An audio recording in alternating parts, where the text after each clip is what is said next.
দলের এক কর্মী তুষারকে ডেকে আঞ্চলিক ভাষায় ক্ষুব্ধ প্রতিক্রিয়া ব্যক্ত করে বলেন,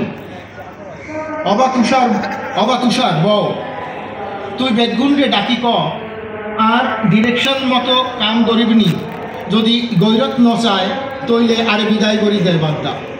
যাত্রা হইল যে আর দেশের মোস্ট পপুলার মাস মিডিয়া। যাত্রার অ্যাক্টিং অত সোজা না, ভালো অনুশীলনকরণ লাগবে, যাত্রার গ্রামার বুঝন লাগবে। উদা গরু মহিষের নান ভ্যা ভ্যা গড়লে যাত্রা ন বুঝছন্নি বেটা। তার এই প্রতিক্রিয়ায় স্পষ্টতই যাত্রার সংলাপ ও অভিনয় রীতি সংস্কারের বার্তা প্রদান করে। অমলেন্দুর অভিনীত এবং নির্দেশিত যাত্রাপালার বিপুল জনপ্রিয়তার মূলে এই মিথস্ক্রিয় নয়া অভিনয় রীতি বিশেষ ভূমিকা পালন করেছে, তাতে আর সন্দেহ থাকে না। এ পর্যায়ে অমলেন্দু বিশ্বাসের যাত্রা জীবনে দ্রোহ চেতনা প্রতিরোধের হদিশ করা যেতে পারে। 69-এর গণঅভ্যুত্থানের উত্তাল দিনগুলিতে ভৈরবনাথ গঙ্গোপাধ্যায়ের একটি পয়সা যাত্রাপালায় কেন্দ্রীয় চরিত্রে